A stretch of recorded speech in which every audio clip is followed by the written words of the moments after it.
Greetings, guardsmen and yeomen. Today we're going to be looking into the weapons of the faithful. The armaments of the church notably vary wildly from World War era armor and artillery, to more modern jet fighters and communications equipment, to just some guys with rifles from the turn of the century and a few Molotov cocktails. We're going to be looking into all that the church brings to bear for the Crusade, with today mostly focusing on tanks, aircraft, and artillery. Now this will require a lot of speculation and historical connection, as there's not much in lore for these vehicles and artillery pieces. But first, let's get into some of the more interesting aspects of church technology, and one that actually sets it apart from a lot of other grimdark worlds. Within Trench Crusade, it seems that both heretical and faithful forces heavily rely on battlefield salvage, and have been known to reverse engineer equipment used by their opponents. This is seen with both the semi and automatic rifles, as it's stated that even in the church, they originated with the demonic lord Marbus, the Lord of Engineering, before finding their way into the church arsenal. This is actually very interesting, as looking at most grimdark aesthetics, particularly from a 40k take, the using of tech from your enemy is usually grounds for execution, or causes some sort of corruption, though it can be highly impractical not to use the more advanced weapons of your enemy. And in fact, it's not even historically accurate.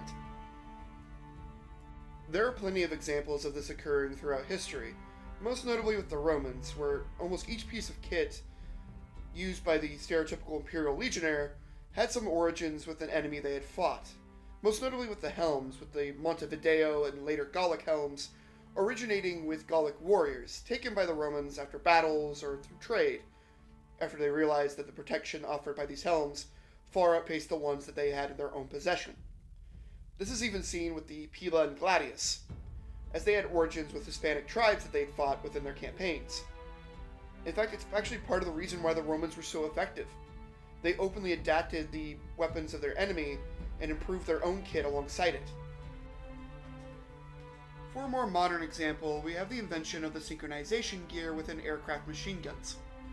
The First World War was the first conflict that saw planes used in combat on a wide scale. It was also the first time dogfights between aircraft began. First, the pilots would use pistols and sometimes even rifles to fire at their enemy, but wing commanders wanted to add bigger and bigger guns to better shoot down their opponents, which led to a massive problem: how exactly you could achieve this.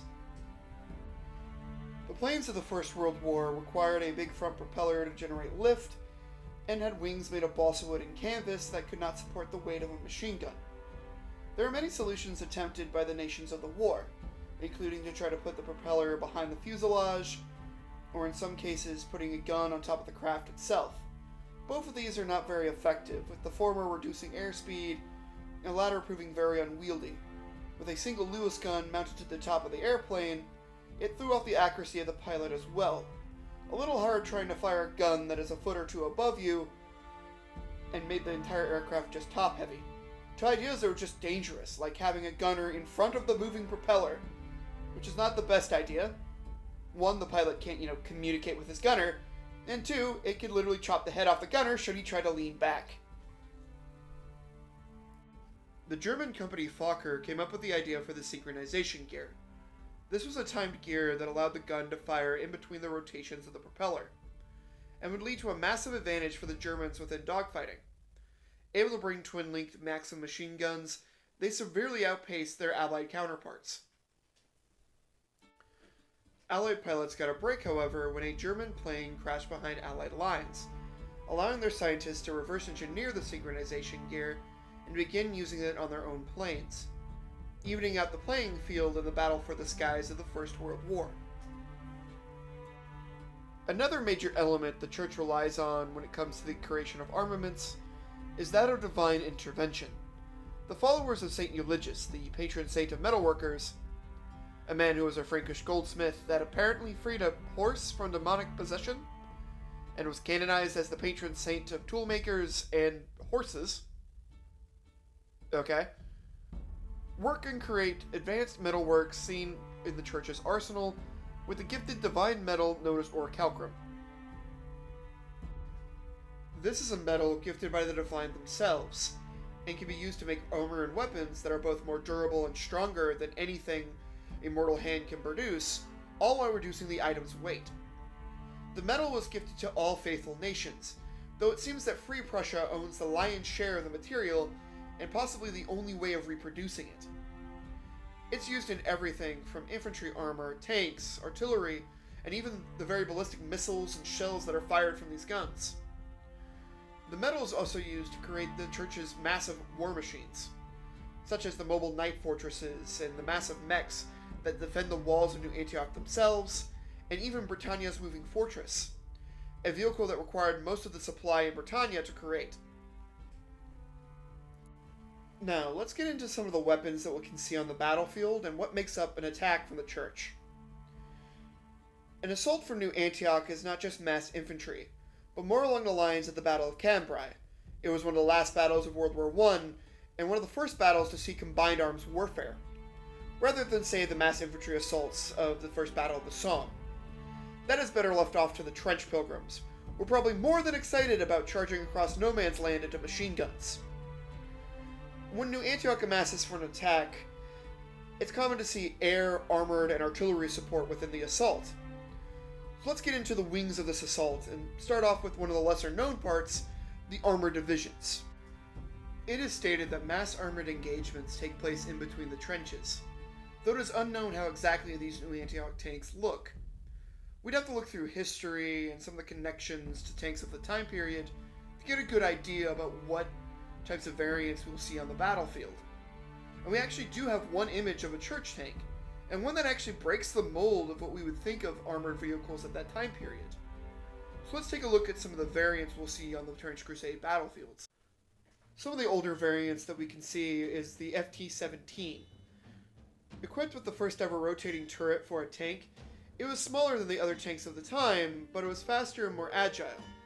Armed with either an 8mm Hotchkiss machine gun or a 37mm cannon, this tank was a product of the French car company Renault, and became one of the most mass-marketed tanks of the war, with multiple nations making local copies of the vehicle, most notably the United States, that purchased the tank en masse and began calling its local counterpart the M1917. The FT-17 had its fair share of problems as well. It only had a crew of 2, leaving the commander to operate as both the loader and gunner, which completely overwhelmed the poor commander. And the tank still had a very slow speed, with men able to outpace it just by walking, though it had become one of the most modern tanks of the war, and be the basis of all tank design going forward. The FT-17 was not the only tank to come out of France during the war, with the massive Saint-Chamond and the CA-1 also seeing service. Both of these tanks were known to be extremely slow and suffer from a poor mobility, but offered more armor protection and a stronger weaponry. Both tanks mounting the massive, for the time, 75mm gun. These tanks became sitting ducks for German artillery, however, due to their low mobility, and had a tendency to catch fire as the crews would leave their extra fuel cans in a galaxy-brained move near their escape hatches, which also lowered the survivability of these vehicles. These tanks were also known to get stuck in the parapets of the trenches, which is very much a problem when these vehicles were literally meant to cross the trenches. This would be a major problem for the Saint-Chamond, as it had short tracks with the armor itself even overhanging them, giving it also the tendency to tip over, as it was both front-heavy and top-heavy. Naturally, these tanks did not see service after World War I, with the vast majority of them being scrapped after the end of the war. It would be the British to first develop a combat-capable vehicle, with their famed Mark I and later updated Mark IV tanks. First deployed in the Battle of the Somme in 1916, they suffered from a lot of the same problems that the French tanks did, getting bogged down in the mud and quickly becoming target practice for German gunners. There was also an issue of CO2 from the unprotected engine, causing the crew to pass out should it be ran for too long. Though it'd be the tank renowned as the first combat-capable tank and mass-produced vehicle. It would be a Mark IV that took place in the first tank-on-tank engagement. In 1918, 2 male Mark IVs, male meaning the ones armed with a 53mm naval gun, and a female variant, one armed with Vickers machine guns, damaged a German AV-7, causing it to retreat. The British even had their own medium tank called the Whippet, one that was fast enough to keep up with soldiers on foot, and was considered the fastest tank of the war, going a blistering 8 miles an hour. Though it did carry several Hotchkiss machine guns, and provide good infantry support. The Germans had their own answer with the AV-7, essentially a metal box on treads. Where only 20 would be created by the end of the war, they would be armed with 6 machine guns and a 5.7 centimeter cannon. It required 18 to up to 25 men to operate this vehicle, and suffered from a lot of the same issues. Barely able to maneuver and quickly getting stuck in the mud of the Western Front, becoming target practice for Allied gunners. But it would be Germany that would develop a lot of the anti-tank tactics of World War I, a trait passed down to their Free Prussians within Trench Crusade. Of course, how can we not mention the monster that was the Tsar tank? Designed initially as a pet project for Tsar Nicholas II, this pipe dream was near 40 feet tall and moved on a set of 2 large front wheels that they themselves were nearly 30 feet tall, and a smaller third wheel, making the tank more like a reverse tricycle. Its armament was unknown, though 2-sided cannons and 2 firing decks for machine guns were seen in all images of the vehicle.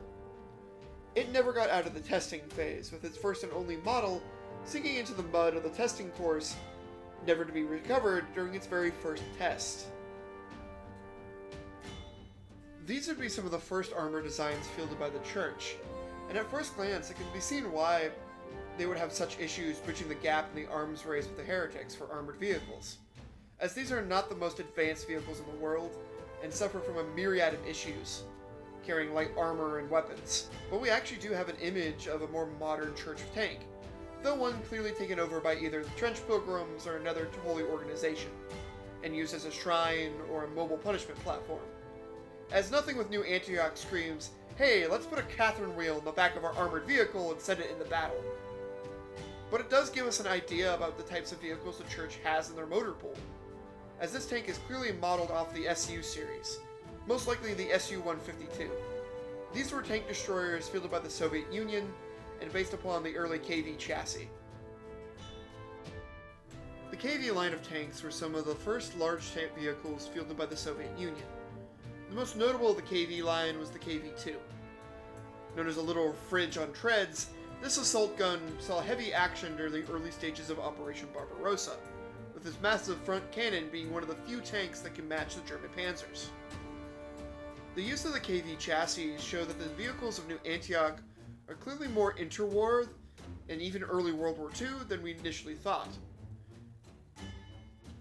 This period would be known for its heavy tanks. Built for trench warfare, these vehicles were slow-moving and heavily armored, built to take any shot and to provide cover for marching soldiers alongside the tank. Armed with massive front cannons, these land ships, as many were called, were meant to break through the front lines and static fortifications of the enemy. The oversized nature of a lot of these vehicles would fit the world of Trench Crusade well. Look no further than Britannia's Moving Fortress for an example. An example of a super heavy tank was that of the TOG 2A. It was an experimental tank meant to cross the shell crater no man's lands of a supposed Second World War where trench warfare would become the rule of the day. It was armed with a 28-pounder gun, with its role to break through static line defenses. The project, however, would be quickly abandoned as it was found that highly mobile tanks became the way of going forward after the fall of France, with the tank itself being so heavy it can't be moved from the museum it's currently housed in. Another example of the super heavy tank was the Char 2C. Considered the largest tank ever to be put into production, it was armed with 4 Hotchkiss machine guns and a 75mm main cannon. Designed by France as the main breakthrough tank of German lines in the offensives of 1918, it would even lead entire platoons of light tanks in the battle. Unfortunately for the Char 2C, it would never actually serve in World War I, with the war ending before main-scale production could begin. By World War II, the Char 2C was heavily outclassed, and was seen more as a symbol of France than anything else. The tanks would be ridden around on trains and used for propaganda reels, as their slow speed and thin armor made them easy targets for German planes, so they never actually saw frontline service. The majority of these vehicles would end up being scuttled by France during its fall in 1940, with only the vehicle Champlain being captured by the Germans and paraded in Germany as a war trophy, before disappearing at the end of World War II. Other tanks of the interwar period were multi-gun vehicles. This allowed one vehicle to bring multiple armament to bear, but it heavily overstressed their crews, lowering their combat effectiveness. A notable example of this type of tank was the French Char B-1 Bis. Designed in 1936 to be the main heavy tank of the French army, the tank had a hull-mounted 75mm and a turret-mounted 47mm. The turret, much like the other French designs, only had one man to operate everything. This individual also operated as the turret's commander, and operated the tank's signal flags. Yes, I said signal flags, as outside of the command tank for the unit, there was no radios in these tanks, which heavily degraded their combat effectiveness and battlefield communication. It's part of the reason why the French performed so poorly against the Germans. The French tanks far outclassed the German ones, but their battlefield communication and combat efficiency were so low that the Germans were just able to run circles around them. Another tank of this style was the M3 Lee, with a similar type of armament to the Char, with a hull-mounted 75mm and a turret-mounted 37, though they actually learned to put more than one guy in the turret, and they actually put a radio in the tank. This vehicle was meant to be a stopgap for the M4 Sherman currently being produced. The tank suffered from many issues. For one, it was very tall, over 10 feet tall in fact, and lower quality armor known as riveted armor was used. Riveted armor is not as effective in chopping a shell and can cause dangerous spalding, which is essentially shrapnel or a bit of a rivet that goes shooting off into the vehicle should it get hit by a shell. Despite these flaws, the M3 saw service around the globe in multiple theaters, and used by multiple nations. It actually did see some effectiveness, particularly in the Pacific theater against Japanese armor, and it would actually be well liked by most of its crews, particularly the Australians, who referred to the vehicle as the Iron Cathedral, due to its size and heavy armament. The final style of tank of the period was that of the cruiser tank. The cruiser tank was meant to act as scouts and operate similar to cavalry of medieval times, being able to get around enemy defenses and perform hammer and anvil. They were lightly armed and armored, though highly maneuverable. Notable examples of cruiser tanks would be the Crusader, Matilda, and Valentine. British tanks used in the first stages of World War II and into the later periods. These would be the tanks that you would see within the church forces. Many of them are older designs that would be outclassed by the fast-moving and more armored heretical tanks, but are still able to hold their own, and for many, probably come out with the win. The new Antioch forces would be a wash of different armor designs, as each nation would send their own tanks to assist. You would have French Chars mixing with British Matildas and Valentines, and Russian BT-7s and KVs. Even American-designed tanks like the Stuart and Lee would be commonplace among the new Antioch forces, all of them firing blessed shells of orichalcum and spouting holy flame, and possibly even holy water at their heretical foe. The armored engagements are a heavy part of the Crusade, with many nations fielding entire divisions of vehicles. Tanks were not the only armored vehicles seen on the battlefield. All sides also fielded armored cars, mostly as a way of moving their cavalry forces to more mechanized units. The armored cars were mostly just a normal road car of the time, with some armor and a machine gun welded onto it, so their effectiveness of these cars left much to be desired, as adding a bunch of armor and a machine gun to a car from the 1910s, one that can barely run off-road in the first place, and then place them on the Western Front, doesn't give the best picture of the vehicle's effectiveness. Though they actually were quite effective, especially in Africa and the Middle East. These cars performed numerous operations, from scouting missions to actually rescuing of downed pilots and the patrolling of airfields. In the early stages of the First World War, Royal Navy Air Service began using cars they brought from home, most notably their Rolls-Royces, to track down missing pilots and to patrol airfields. To offer these naval officers a bit more protection, they began armoring their cars up as they sent out on these missions, and to better defend themselves, adding machine guns. Though it would not be the British that developed the first official armored car. This would be the Belgian Minerva, created in 1914, becoming the first effective armored car of the war. Though it would be the British Rolls-Royce that would become the most mass-produced and widely seen variant of the vehicle across the world. In service with multiple nations, it continued its service into the interwar period. It would be the interwar period where the armored car had a more prominent role, most notably in the Irish Civil War, where the Rolls-Royce armored car saw heavy use among the British forces and later Irish Free State forces when conducting their operations. The Central Powers also developed their own armored cars. Particularly after the war, Germany was barred from the use of tanks and more heavily armored vehicles. To get around this restriction, they started developing armored cars, and claimed that they were being used for police actions, particularly given to police forces as riot control. These armored cars would also find their way to the German militias, particularly the right-wing militias like the Freikorps, who had a sizable amount of armored cars within their motor pool. There is not a lot known about the armored cars of Trench Crusade. There is mention of a heretical version within their armor divisions, so it is not a stretch to state that the Church has their own as well. There is a myriad of roles for armored cars within the Church forces, from scouting ahead of armored convoys and the mobile night fortresses, to even conducting raids and cleanup operations of heretical positions, to patrolling of airfields and the assisting in the rescue of downed pilots and missing units. The area around Avignon is heavily patrolled by the French and other Crusader forces, so it is not a stretch to state that armored car patrols make up a vast number of these forces, with their quick ability to respond to situations and incursions from the Lord of Flies. It's not only armored vehicles that fight in New Antioch assaults, so let's get into what I believe the Church not only has parity, but actual superiority within the arms race: air power. While the heretics can bring advanced tanks to the battlefield and harass the high seas with their submarine fleets, the Church either has control or can at least contest well in the air. The Church is said to have squadrons of fighters and bombers, and appear to have both land and naval-based units, and most interestingly of all, even have jet aircraft, as they've been mentioned within the Church arsenal and even seen in some promotional art.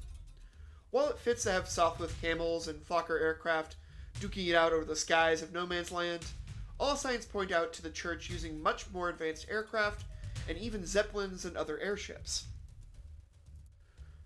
The First World War was a proving grounds of military aviation. The first aircraft designs were created for simply scouting and reconnaissance photos of enemy positions. Soon the two sides met, and then soon began shooting at each other. First with pistols and rifles, and into twin-link machine guns and full-fledged dogfights. Airships conducted strategic bombing raids of enemy cities, even on the cities of London and Paris themselves. The first tactics of air combat were perfected, with names like Manfred von Richthofen and Eddie Rickenbacker becoming legends known as aces. It wasn't just planes in the skies of World War I. Both sides created airships of all shapes and sizes.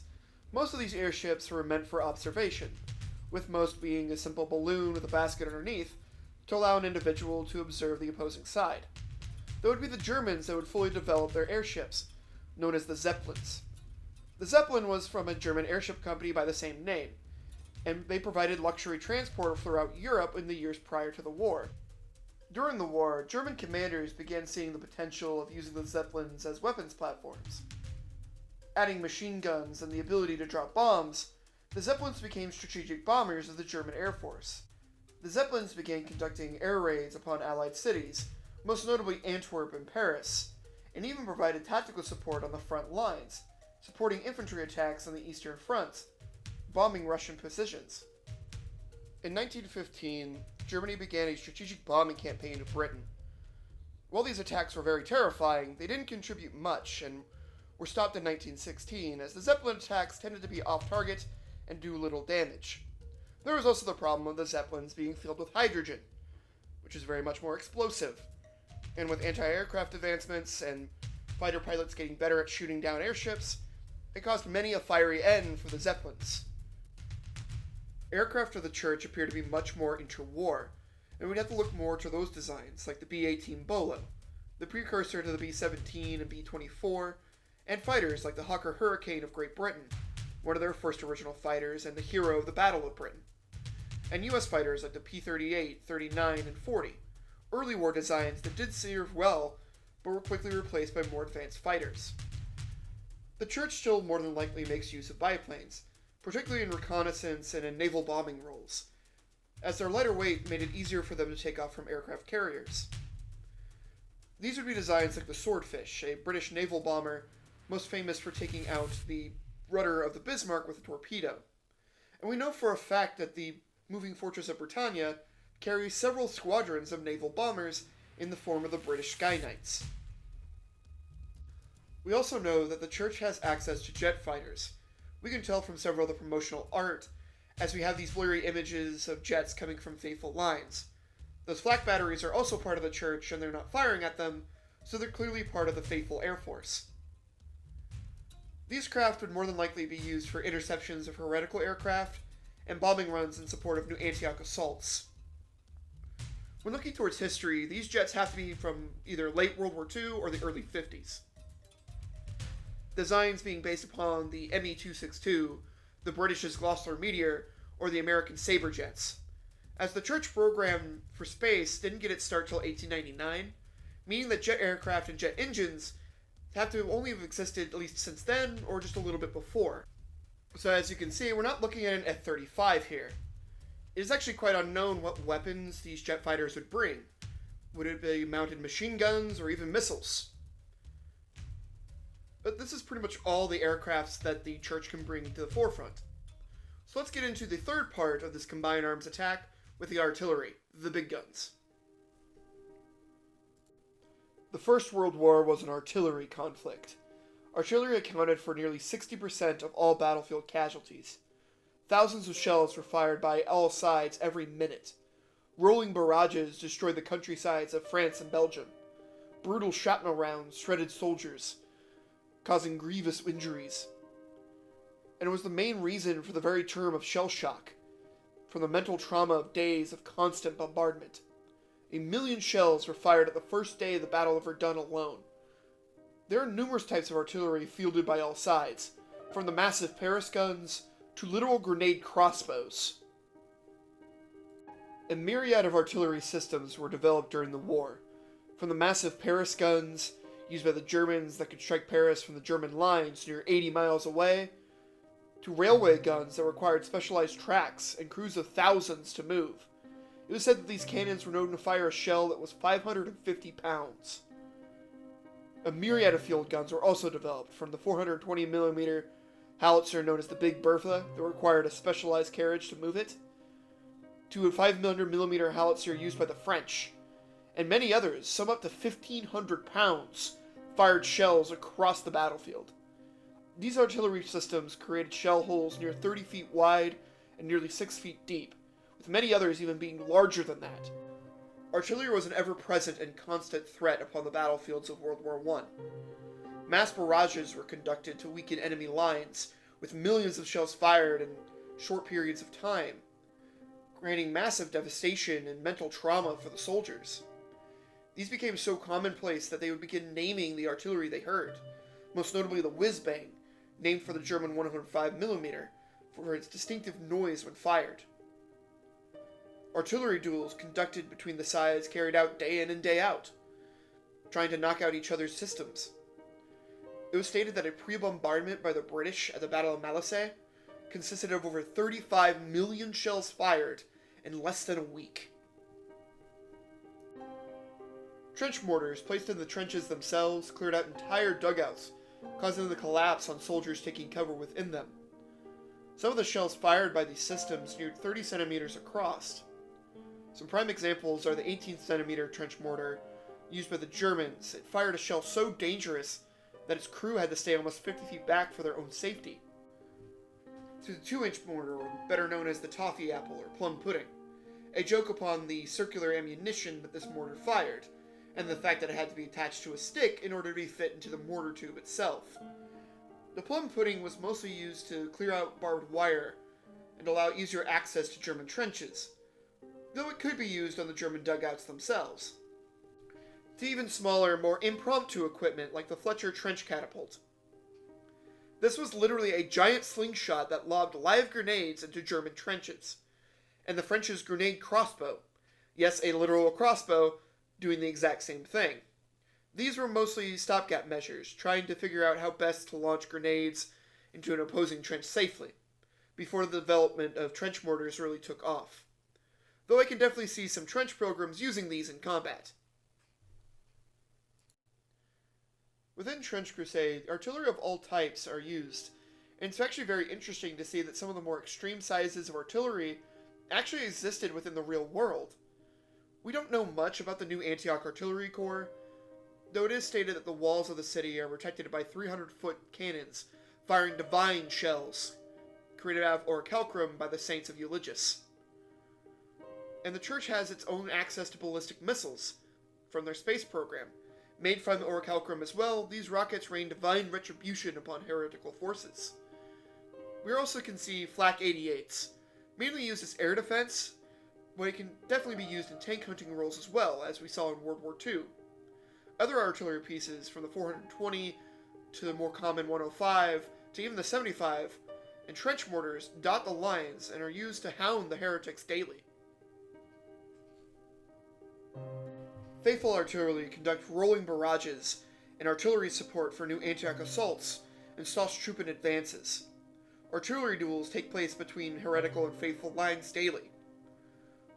While the faithful can't call upon the hell forges and a constant pull of shells from the assembly lines like the artillery witch can, the men and women of New Antioch and the greater faithful nations work day and night to the point of actual collapse to keep up the production of shells for the front lines. With this, we've reached the end of our discussion of the first part of the church technology and weapons, and the big three parts of a new Antioch assault. We went into the artillery, armor, and airplanes, and while there is way more to go into, I feel like it's best to end it here, as when I tried to add the infantry weapons, the script neared 15 pages long. So look out for our next video when we're going to be getting into more of the machine guns and infantry weapons of the faithful. I do hope you enjoyed this more speculative look into the big guns and vehicles of the church, as there's not a lot of real direct lore within Trench Crusade of these weapons, but there's a lot of historical connection, and honestly there's just so much to research about these. I highly encourage you guys to take a look yourself. World War I was a turning point in technology upon the battlefield. It was the first war of the new modern age, and its weapons reflected that. So I hope you guys had a good day and enjoyed. Now I have to get back to the archives and start looking more into these infantry weapons for you guys. Have a good one.